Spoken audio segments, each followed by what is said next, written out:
इस प्लेटफॉर्म में बहुत बहुत स्वागत करते हैं।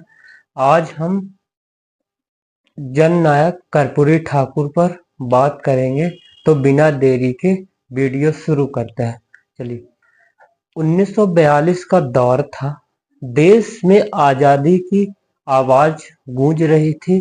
उस समय सबसे लोकप्रिय आंदोलन भारत छोड़ो आंदोलन चल रहा था।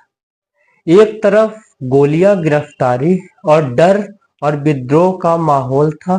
दूसरी तरफ भीड़ पर एक दुबला पतला और नौजवान बालक खड़ा था, जिसकी आंखों में आग और दिल में देश था। वह था कर्पूरी ठाकुर।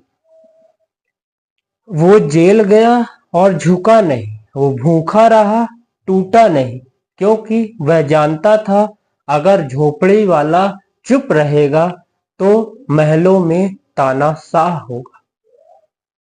गरीबी में पैदा हुआ सोच अमीरों की थी। कर्पूरी ठाकुर का जन्म 24 जनवरी 1924 को समस्तीपुर के बिहारी गांव में हुआ था। पिता नाई थे और गरीबी बहुत ज्यादा थी, जिसके कारण न ठीक से खाने को मिल पाता था, न ठीक से कपड़े पहनने को मिल पाते थे, और वह झोपड़ी में बसा करता था। जब वह बालक 10वीं स्टैंडर्ड की पढ़ाई पास कर लेता है, जैसे ही पास करता है तो उसके पिता अपने गांव के मुखिया के पास ले जाते हैं कि मेरा बेटा 10वीं पास कर लिए।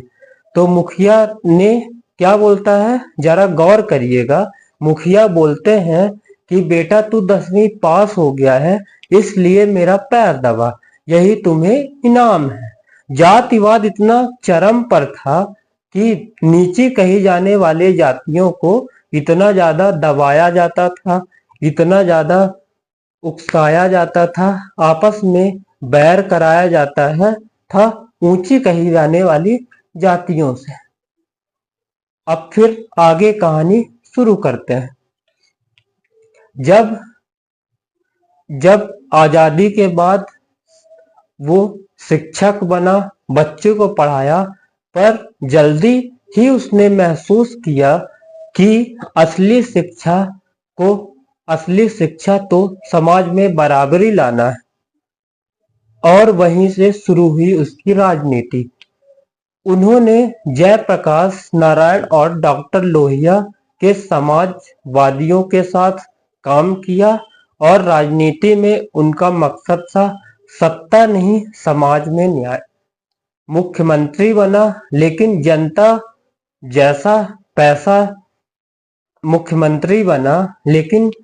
जनता जैसा ही रहा।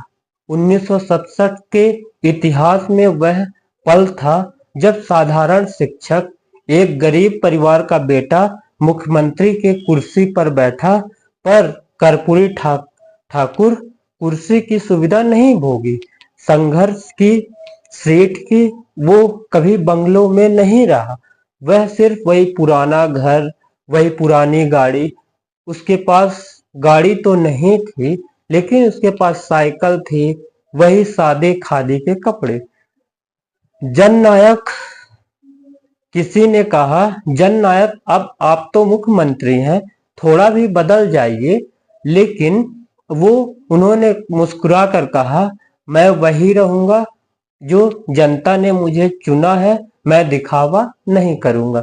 कर्पूरी ठाकुर ने जब 1978 में राजनीति ऐसी गूंज रही थी और समाज में बहुत ज्यादा भेदभाव हो रहा था, तब कर्पूरी ठाकुर ने एक नया प्रावधान बिहार में लाते हैं कि पिछड़े वर्गों को आरक्षण दिया जाएगा। वो जानते थे कि जब तक समाज में निचले पायदान के लोगों को ऊपर नहीं उठाया जाएगा, तो यह समाज अधूरा ही रहेगा, लोकतंत्र अधूरा ही रहेगा। कई लोगों ने इसका विरोध किया, राजनीति हुई, वोट बैंक की राजनीति हुई, लेकिन कर्पूरी ठाकुर ने जवाब दिया, अगर गरीब को उसका हक दिलाना है तो मैं राजनीति करता रहूंगा। उनकी यह नीति दशकों सामाजिक न्याय की रीढ़ बन गई।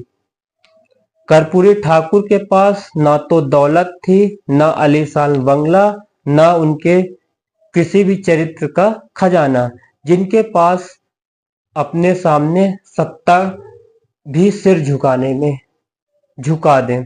कहते थे कि एक बार दिल्ली से आदेश आया, कुछ उद्योगपतियों को फायदा पहुंचेगा। जननायक ने साफ कह दिया, मैं मुख्यमंत्री हूं, दलाल नहीं। वो शब्द जिसने उन्होंने सत्ता से दूर किया राजनीति, लेकिन जनता के दिलों के नायक बना दिया। कर्पूरी ठाकुर ने अपने बेटे के लिए सिफारिश नहीं की। वो कहते थे, अगर मेरा बेटा जनता के भरोसे खरा नहीं उतरता तो मैं उसे वही लाइन लगाना चाहता हूं जो नौजवान जिस लाइन में खड़े हैं। कौन? 17 फरवरी 1988 के दिन, जब बिहार के सड़कों पर सन्नाटा था, लोगों की आंखों में आंसू थे, दिलों में एक सवाल था, हमारी आवाज कौन बनेगा? जननायक कर्पूरी ठाकुर नहीं रहे, लेकिन जो विचार बोया वो लोकतंत्र की जड़ जीवित है।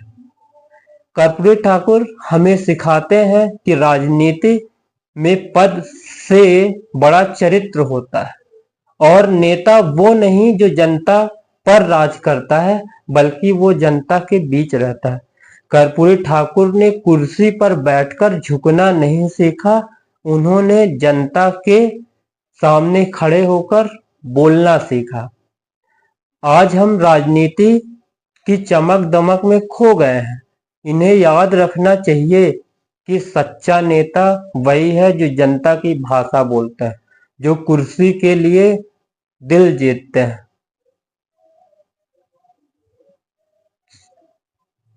पिछले ही वर्षों में जननायक कर्पूरी ठाकुर को पुरस्कार स्वरूप भारत रत्न दिया गया, जो एक सम्मान की बात होती है।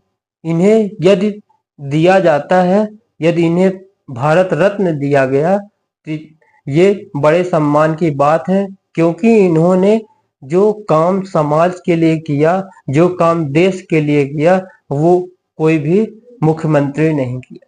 इनकी सादगी को पूरा देश याद करेगा। धन्यवाद।